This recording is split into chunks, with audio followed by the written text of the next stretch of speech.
Hey guys, welcome back to the channel. I'm Lowdown and I am so excited about this week's episode. I really had a lot of nervous energy going into this because there's so much to talk about. I really hope I can get to it. I am going to try and keep the video to about 10 minutes. I've been going way over that and it's just not acceptable. So I'm going to try to refocus. There's a lot I have to go over that I want to share with you guys, but I'm going to try to keep it to 10 minutes. Let me ask all of you a favor, please. If you like what you're seeing, if you like the information I'm putting out, hit like and subscribe. Share it if you will. That will make this video, spread like wildfire because I'm sure all of you have thousands of friends, and I'm counting on you, and I love you. In other news, I hurt my back this weekend, so this video should be different because I'm on Oxy. And really, all that means for me is I'm not going to poop for 2 or 3 days. I mean, that is what it means, but I didn't need to announce that part of it. That's just the result. That's the end result. Much like there's end results to printing a bunch of money. But I'll get to that in a second. Um, let's talk about the Biden bump because there is going to be a Biden bump, right? Anytime you inject a bunch of more stimulus into our economy, there's going to be a rise in economic activity. Everybody understands that. Understand this, though. This $1.9 trillion is already in the books, guys. It's coming. You're going to get a check for, what is it, 1,400 bucks? Yeah, 14. You're going to get a check for 1,400 bucks. Let me just take a real quick moment to put that into perspective. If you're a married couple with 3 children, within the next couple of months, you're going to get a check from the federal government for $7,000 for doing nothing, huh? For having a pulse. You and your wife and your 3 children, you all have a pulse. Guess what? 7 grand for you. What do you think that does to the value of our dollar? I mean, currency. There. First of all, let me just explain this. They don't teach us this in schools. This is not money, okay? Look, this is not money. This is currency. It's in place of real money. It's a promise note, really. That's what it is. And it's paper. It's pretty much it's worthless, right? Like that's what it is. Like, that's all it is. It's just paper. Oh shit. Is there? There's monopoly money in here. I couldn't tell the difference. And guess what? Fairly soon, if we keep printing at this rate, you're not going to tell the difference either. Guys, in 12 months, in the past 12 months, we've injected with this 1.9 coming, and it's coming, they're going to pass it, over $6 trillion into our economy. What do you think that does to the value of our dollar? Oh, shit. I'm sorry. I meant our dollar. It's hard to tell the difference, isn't it? Because there isn't going to be a difference. It's worthless. You want to know what real money is? Because this is just currency. This. This is real money. This has value. It's tangible. You can hold it in your hand. It has weight to it. But not only that, silver in particular is used in all types of products. Huh? How about solar panels? Silver. Electric vehicles? Silver. Silver is going to be needed, and guess what? There's a short on it. You want to try to buy 1 troy ounce of silver right now? Well, what does the paper market say? Oh, you're at about 26 bucks for 1 troy ounce. No. You try to buy it anywhere, you're going to be paying 40 bucks for 1 troy ounce of silver. That's the reality. And you're going to wait about a month to get it, to get delivery. Real money, not currency, real money. Guys, 5,000 years of history to back it up. You can't take this away.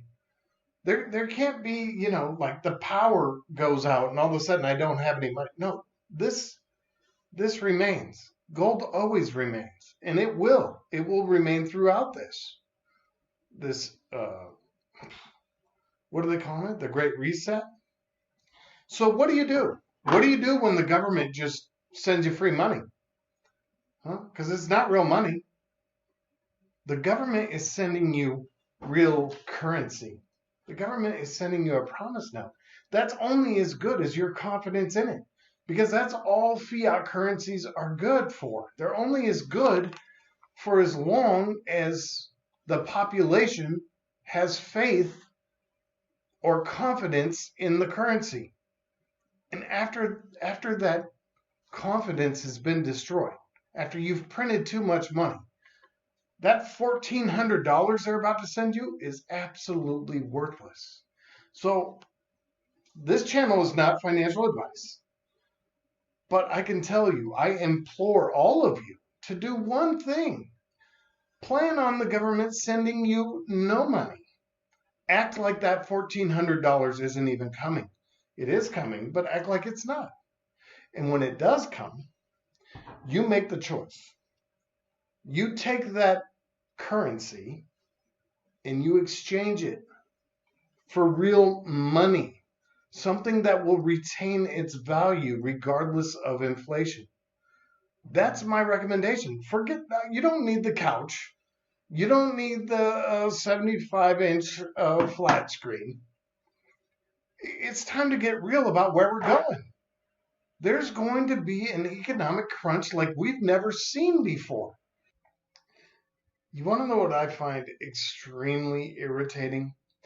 I find it irritating that the media uses garbage numbers and garbage statistics to push a narrative that's simply not true. Like we're going to experience some really big bump from pent up demand. There's no evidence of that. But let me give you an example of what I'm talking about. They use things like this. The numbers just came out for the month of January. Personal income and spending. Those numbers just came out for the month of January. And guess what? It's miraculous. It's a miracle. Personal income just skyrocketed for the month of January by 10%. Now, how in the heck does that happen? I didn't improve my personal income by 10%. I guarantee you, my company's not giving me any 10% increase. I'd love to see somebody come up and give a testimonial about how they just received a 10% increase in this economy in their personal income. I bet you there's a few, there's always an anomaly. Somebody who just, of course, you could give me one or two or 300 examples out of a population of 300 million or whatever the numbers are.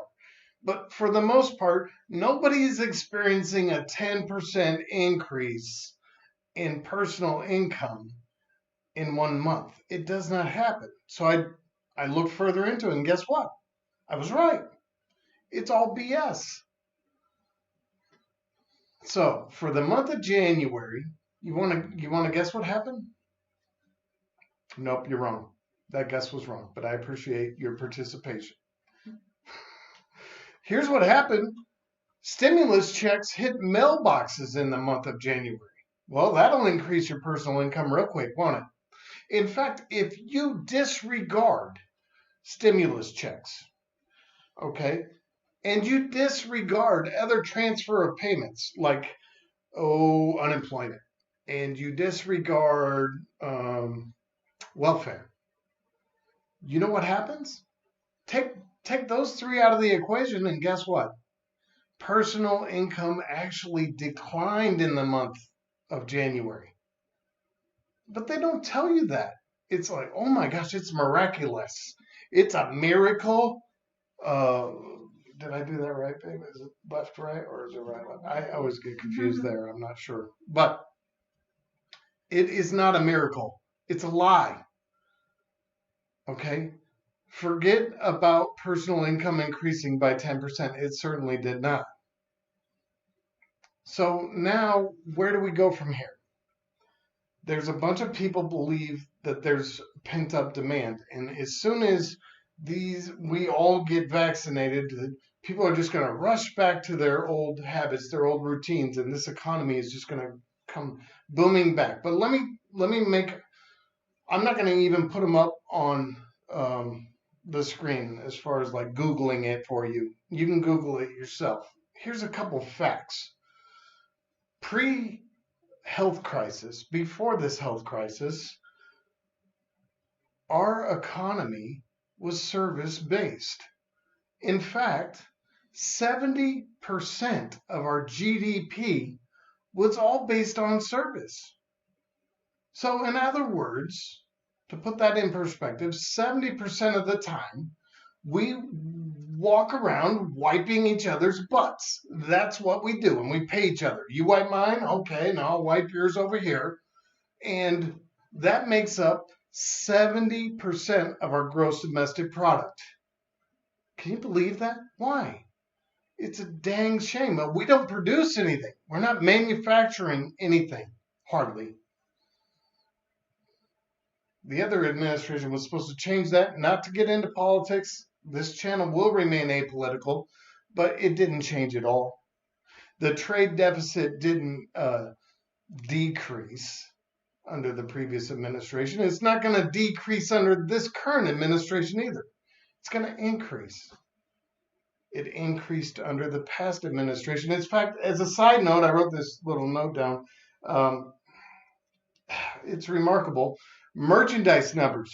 You want to know what they are?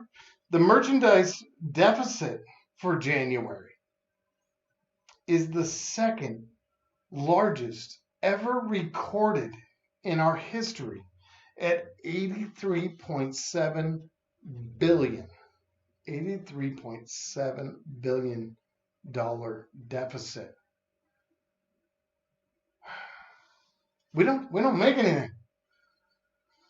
So how do you figure this is just gonna come back? Here's another little juicy fact for you. Prior to the pandemic, 49% of our economy, 49% of our GDP was all related around small businesses. And we're just now starting to focus on small business. All the aid up until now, even if you look at the CARES Act, the majority of it was for large corporations. It wasn't for mom and pop shops. What is it then? With just off the top of my head now, I'm not even Googling it, but you can. According to the National Restaurant Association, they're predicting that 60% of all restaurants will be closed permanently. But I'm supposed to believe there's this coming like bump, like there's this pent up demand, right? That we're gonna see. And you know what? Those businesses that are gone are not coming back. They're gone forever. You can't just. I'll give you an example. I take my wife out at least once a month for a nice meal. So now we both get vaccinated and we're both comfortable being in public in a restaurant, and we've got the confidence now, which we already do, but I'm speaking in generalities. Like, does the general population have that confidence? And when they regain that confidence, are they just going to go out to a restaurant and order a meal and sit down?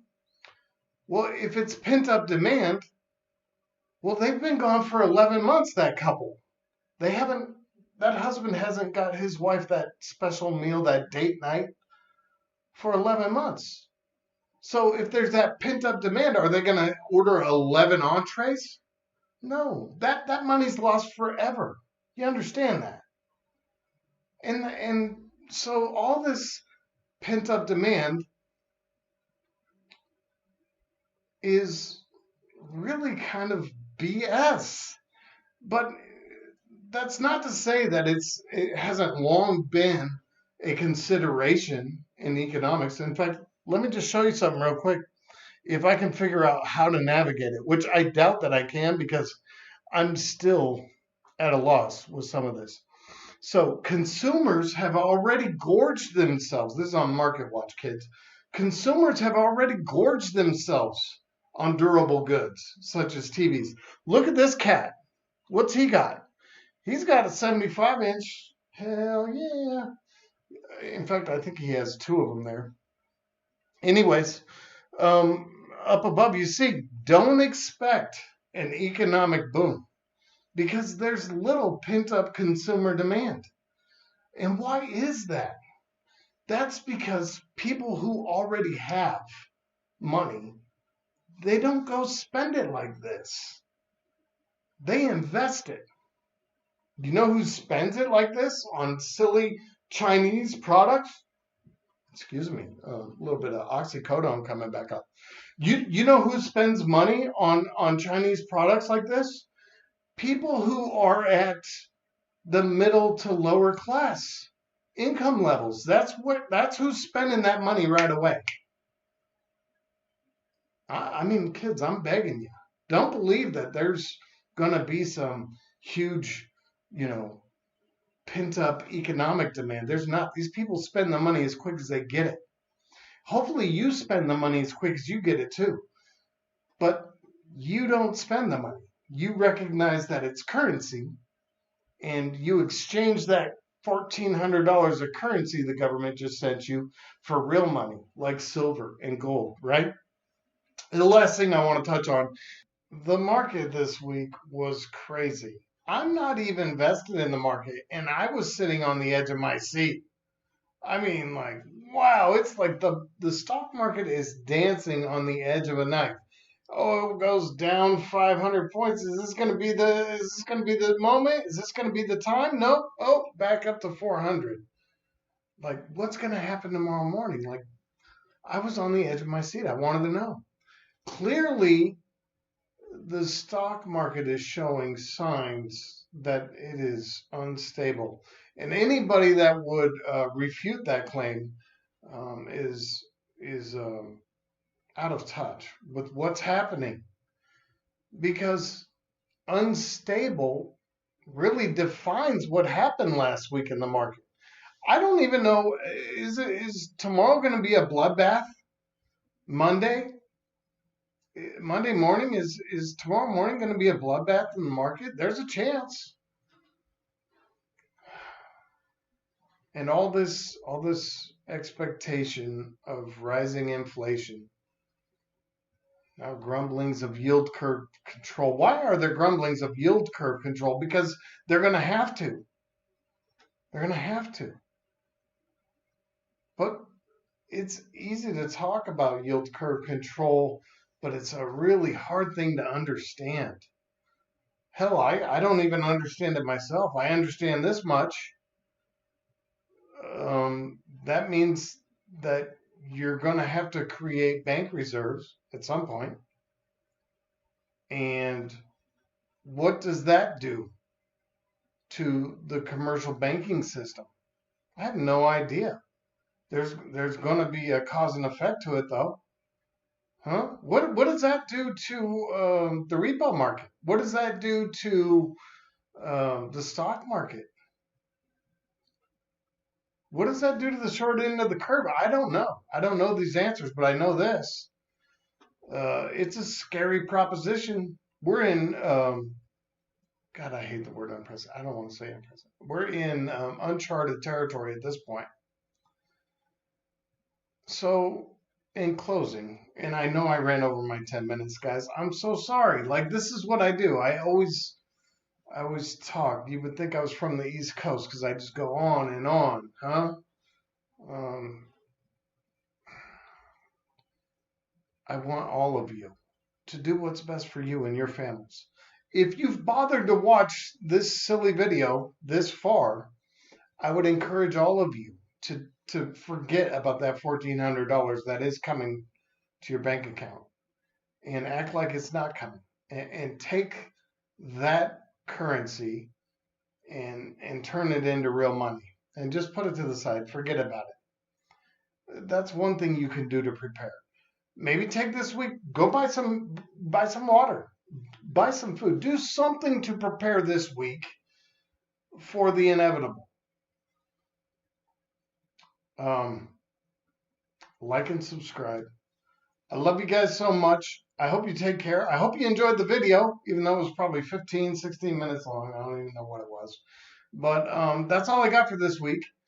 I may change the format. I might switch it up and start doing like 10-minute videos, hopefully, maybe twice a week. Um, if I'm an optimist and I cook the numbers, I might say 3 times a week. But we'll see how it works out. I love you guys. Take care. We'll talk to you real soon.